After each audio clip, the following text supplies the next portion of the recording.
Bună!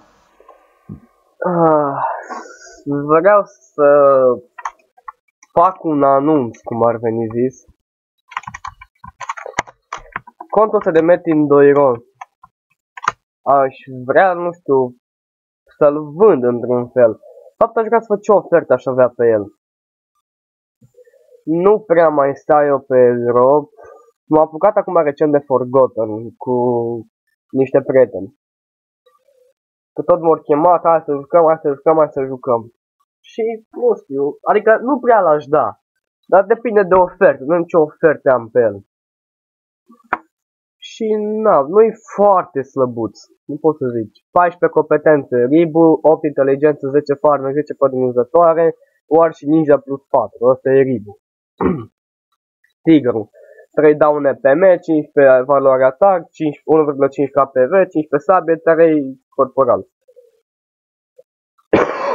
Coif de 26 plus 6, scut de 21 plus 7, abanoș plus 9, colier de level 8 2 KPV, 1 KPV brățară de 28, topuș de 23 cu 1 K jumătate PV.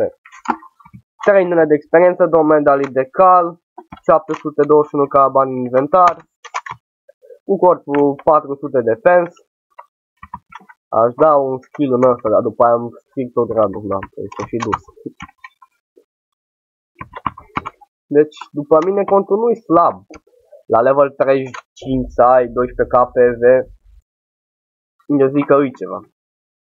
Punctele nu spuse ele, deci vitalitatea 60 și strategia 51. Ia să drumul cașul la brutal. Da, deci viteza mă omoară.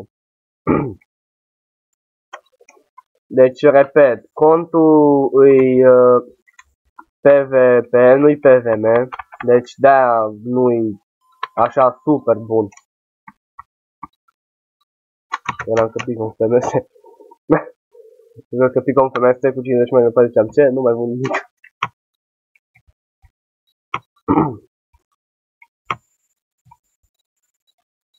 Care mă intră.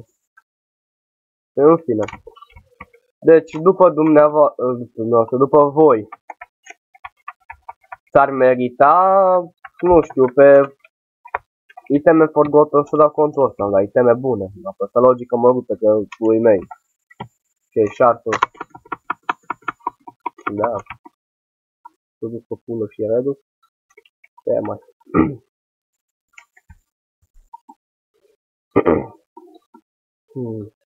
Până arată să ne jos. Deci, aștept în comentarii ofertele voastre sau pe Facebook. Basta.